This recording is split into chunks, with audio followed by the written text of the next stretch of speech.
शुरुआत हम प्रधानमंत्री नरेंद्र मोदी के उस इंटरव्यू से ही करेंगे जिसमें आपको भारत का आज और 2024 का आगाज दोनों नजर आएंगे। और ये एक ऐसा इंटरव्यू है जिसमें भारत के 140 करोड़ लोगों के लिए एक नहीं बल्कि कई ब्रेकिंग न्यूज होंगी। और ये इंटरव्यू आज हमारे देश के विपक्षी नेताओं को भी बहुत ध्यान से देखना चाहिए, क्योंकि इसमें विपक्ष के भी काम की कई खबरें आपको दिखाई देंगी। भारत में महंगाई और बेरोजगारी के जिन मुद्दों पर सबसे ज्यादा राजनीति होती है, उन पर प्रधानमंत्री मोदी ने पहली बार आज कुछ आंकड़े पेश किए हैं। वर्ष 2047 तक भारत को एक विकसित देश बनाने के लिए प्रधानमंत्री मोदी का ज्ञान फॉर्मूला क्या है, इसका जिक्र भी इस इंटरव्यू में आपको मिलेगा। और आजकल हमारे देश में मोदी की गारंटी की बहुत चर्चा हो रही है, लेकिन क्या मोदी की गारंटी सिर्फ एक चुनावी नारा है? इसके बारे में आज आपको खुद प्रधानमंत्री मोदी बताने वाले हैं। और इस इंटरव्यू में आपको प्रधानमंत्री मोदी की विश लिस्ट से लेकर उनकी वर्क लिस्ट, मोदी का मैनेजमेंट स्टाइल, 2024 में मोदी की हैट्रिक की गारंटी और आर्टिफिशियल इंटेलिजेंस जैसे कई मुद्दों पर प्रधानमंत्री मोदी का विजन आपको पता चलेगा। और इस इंटरव्यू से आपको यह भी पता चलेगा कि राजस्थान, मध्य प्रदेश और छत्तीसगढ़ में नए मुख्यमंत्रियों के ऐलान के पीछे बीजेपी की सोच आखिर क्या थी।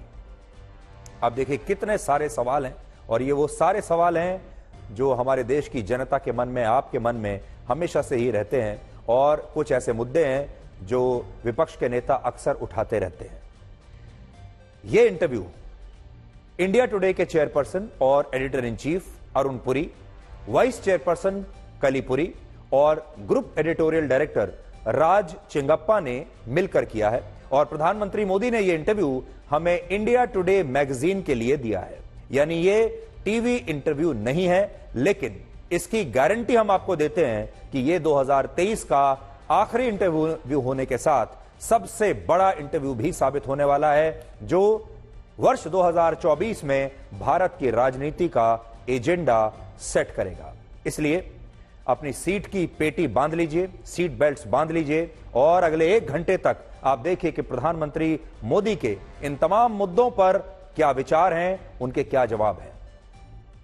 इस इंटरव्यू की शुरुआत हमने सबसे पहले प्रधानमंत्री मोदी को इंडिया टुडे का news maker of the year बनने के लिए बधाई के साथ दी, क्योंकि बड़ी बात यह है कि इंडिया टुडे ने इस साल के लिए उन्हें news maker of the year चुना है। और इसके बाद उन्होंने हमें धन्यवाद दिया और फिर यह भी कहा कि उनके लिए इस साल के कई न्यूज मेकर्स हैं। हमारे लिए तो वो न्यूज मेकर हैं, लेकिन उनके लिए न्यूज मेकर्स कौन है? तो उन्होंने बताया कि उनके न्यूज मेकर्स में फसलों की रिकॉर्ड पैदावार करने वाले और मिलेट क्रांति लाने वाले किसान हैं, G20 के आयोजन को सफल बनाने वाले लोग हैं, Asian games, Asian para games और दूसरी खेल प्रतियोगिताओं में देश के लिए मेडल जीतने वाले खिलाड़ी हैं, स्टार्टअप्स के क्षेत्र में शानदार काम करने वाले युवा हैं। और प्रधानमंत्री मोदी ने यह भी कहा कि वो उन महिलाओं को भी इस साल के लिए न्यूज मेकर मानते हैं जो देश में महिला सशक्तिकरण की एक नई कहानी लिख रही हैं। तो हमारे लिए प्रधानमंत्री मोदी इस साल के न्यूज मेकर हैं, लेकिन उनके लिए बहुत सारे न्यूज मेकर्स हैं।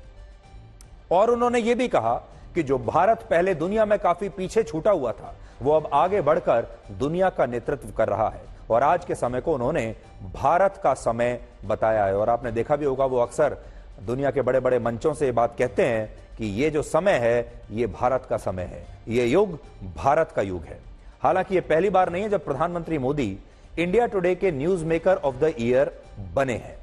इससे पहले भी उन्हें 3 बार इसके लिए चुना गया है। और बड़ी बात यह है कि आज प्रधानमंत्री मोदी भारत में तो सबसे लोकप्रिय नेता हैं ही, साथ ही वो दुनिया के भी सबसे लोकप्रिय नेता हैं। पहले आप ये देख लीजिए, जब जब नरेंद्र मोदी बने इंडिया टुडे के news maker of the year 2014, 2016, 2019 और अब 2023, इससे आपको उनकी कंसिस्टेंसी पता चलेगी, इससे आपको उनका ट्रैक रिकॉर्ड पता चलेगा कि वो 2014 से लेकर और अब 2024 आने वाला है, इन 10 वर्षों में वो लगातार news maker of the year बने रहे, जैसा कि आप देख सकते हैं अलग अलग वर्षों में। और इस समय उनकी लोकप्रियता अपने चरम पर है, ना सिर्फ भारत में बल्कि पूरी दुनिया में। अब देखिए, दुनिया में उनकी अप्रूवल रेटिंग सबसे ज्यादा है इस समय, और वो है 76%, 76%। जबकि ब्राजील के राष्ट्रपति की अप्रूवल रेटिंग 49% है, ऑस्ट्रेलिया के प्रधानमंत्री एंथनी एल्बनीज की 47% है, इटली की प्रधानमंत्री जॉर्जिया मेलोनी की 41% है और अमेरिका के राष्ट्रपति जो बाइडेन की अप्रूवल रेटिंग इस समय 37% है। अब आप देख लीजिए, प्रधानमंत्री मोदी सबसे ऊपर इस समय आपको नजर आते हैं। उनके जो ग्लोबल रेटिंग्स हैं वो हैं 76% इस समय। यानी भारत ही नहीं बल्कि दुनिया में भी लोकप्रियता के मामले में प्रधानमंत्री मोदी के आसपास कोई नहीं है। और इससे भी बड़ी बात यह है कि प्रधानमंत्री मोदी भारत के शायद पहले ऐसे प्रधानमंत्री हैं जो 10 साल से देश में सरकार चला रहे हैं, लेकिन उनके खिलाफ देश में कहीं भी एंटी इनकम्बेंसी यानी सत्ता विरोधी लहर नहीं है, बल्कि इस समय 10 साल बाद भी उनकी लोकप्रियता लगातार बढ़ रही है, कम नहीं हो रही। और इसी को बहुत सारे लोग मोदी मैजिक का नाम भी देते हैं। तो ये जो news maker of the year उन्हें पुरस्कार दिया जा रहा है, इसके पीछे आप ये समझिए कि ये कितनी बड़ी चुनौती उनके लिए रही होगी। कोई भी नेता अगर 10 साल तक सत्ता में रहता है तो लोग थकने लगते हैं, लोग आलोचना करने लगते हैं, लोग बदलाव की तरफ देखने लगते हैं, लोग कहने लगते हैं कि भाई अब बहुत हो गया, अब हमें एक नया नेता चाहिए, हमें एक चेंज चाहिए।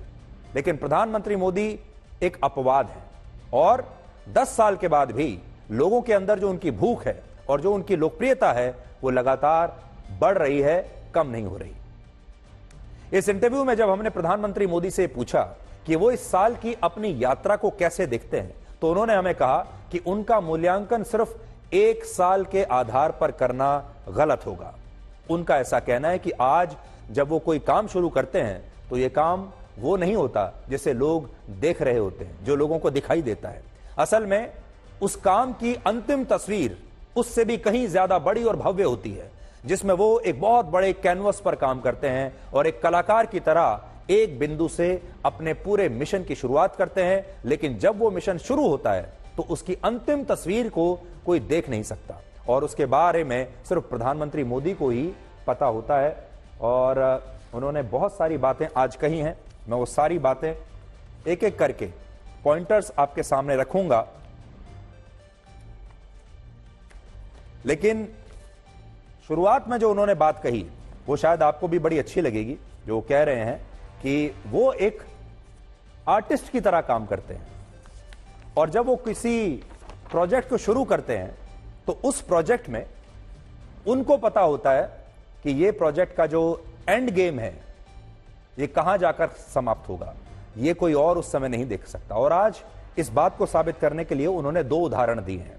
पहला उदाहरण उन्होंने गुजरात में बने स्टैच्यू ऑफ यूनिटी का दिया और कहा कि जब उन्होंने गुजरात में सरदार वल्लभ भाई पटेल की 182 फीट ऊंची प्रतिमा बनाने का फैसला किया, तब कई लोगों को लगा कि इसका संबंध गुजरात की राजनीति और वहां के चुनावों से होगा।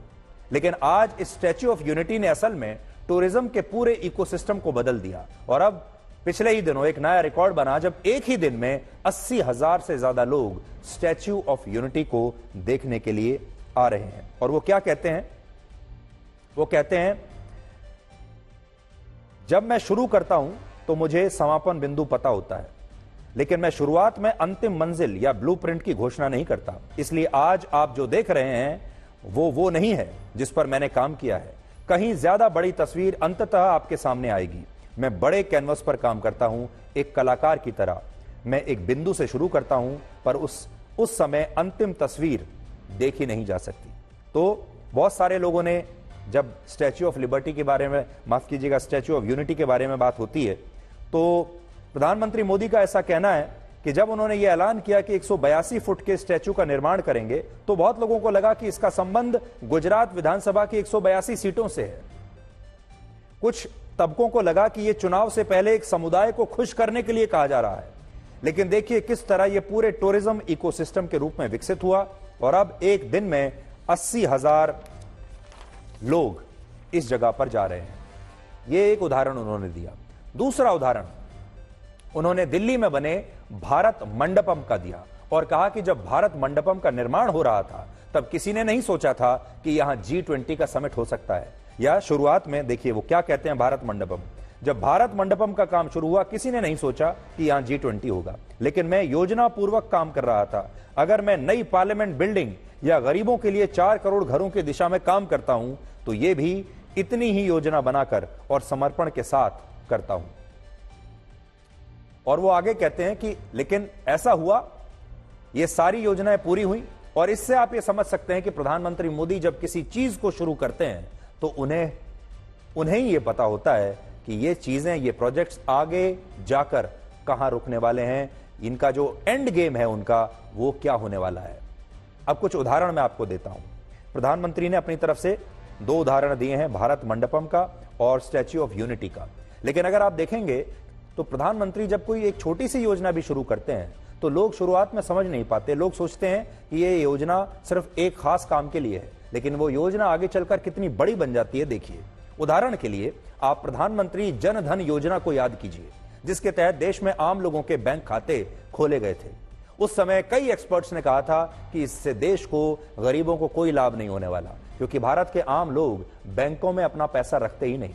और तब प्रधानमंत्री मोदी ने कहा था कि आप कोई पैसा मत रखिए, लेकिन बैंक में अकाउंट जरूर खोलिए, और अकाउंट खोले। लेकिन इस योजना को लेकर प्रधानमंत्री मोदी के दिमाग में कुछ और ही चल रहा था। उनके दिमाग में एक बहुत बड़ा एंड गेम था। इस योजना की वजह से देश में 50 करोड़ लोगों के बैंकों के मुफ्त खाते खुल गए, और इसी योजना की वजह से कुछ वर्षों के बाद सरकार अलग अलग योजनाओं के लिए लोगों के बैंक खातों में डायरेक्ट ट्रांसफर पैसा कर पाई, डायरेक्ट पैसा भेज पाई। जो आज आप देखते हैं गरीबों के बैंक अकाउंट में अक्सर चर्चा होती रहती है कि सीधा पैसा पहुंच जाता है, वो कैसे पहुंचता है? वो इसी योजना का असर है। और आज हमारे देश में छोटे से छोटा दुकानदार अगर डिजिटल लेन देन कर पा रहा है, और कोविड के दौरान अगर सरकार के पास लोगों का पूरा डिजिटल डेटा था, आपको रियल टाइम में यह पता चलता था कि कितनी वैक्सीन लग चुकी हैं, कितनी इस समय लग रही हैं, कितनी लगने वाली हैं। देश के एक एक व्यक्ति का डेटा पता होता था, और यह पता था कि इस व्यक्ति को कितनी वैक्सीन लगी है। तो कोविड का डेटा देख लीजिए, वैक्सीन का डेटा देख लीजिए, या वो उज्ज्वला योजना के लाभार्थियों को आप देख लीजिए, जिनको सीधे उनके बैंक खातों में आज पैसा सरकार भेज रही है। तो इसका एक कारण मोदी सरकार की यही योजना है, जिसके तहत देश में लोगों के बैंक खाते खोले गए थे, और धीरे धीरे धीरे ये योजना इतना इसका विस्तार होता चला गया कि आज देश का हर गरीब आदमी इस योजना से फायदा उठा रहा है। तो ये योजना एक बहुत अच्छा उदाहरण है जब प्रधानमंत्री कहते हैं कि वो एक आर्टिस्ट की तरह काम करते हैं, और उन्हीं को पता होता है कि इस योजना का असर आखिर में कितना विस्तृत होगा।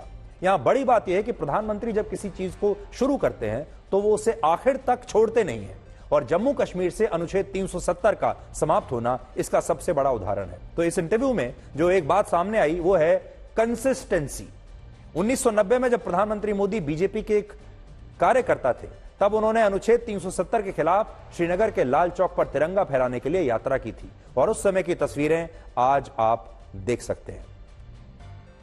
इसके बाद जब वर्ष 2014 में नरेंद्र मोदी प्रधानमंत्री बने, तब उन्होंने अनुच्छेद 370 हटाने से पहले 18 बार जम्मू कश्मीर की यात्रा की एक प्रधानमंत्री के तौर पर, और उनकी सरकार के अलग अलग मंत्रियों ने भी 5 अगस्त 2019 से पहले 146 बार जम्मू कश्मीर का दौरा किया, और फिर 5 अगस्त 2019 को केंद्र सरकार ने अनुच्छेद 370 को हमेशा के लिए जम्मू कश्मीर से समाप्त कर दिया। यानी बीजेपी के कार्यकर्ता के रूप में जिस चीज को नरेंद्र मोदी लेकर चले, उन्होंने उसे पूरा किया, और इस इंटरव्यू में उनकी एक कंसिस्टेंसी दिखती है। और आजकल प्रधानमंत्री मोदी का पूरा जोर जैसे भारत को सेमीकंडक्टर चिप्स का हब बनाने पर है, और वो अलग अलग तरह से प्रयास कर रहे हैं, और इन प्रयासों का अंतिम बिंदु क्या होगा यह भी इस समय आपको और हमें दिखाई नहीं देगा। इस बारे में सिर्फ प्रधानमंत्री मोदी को ही पता होगा कि इसकी आखिरी मंजिल क्या है।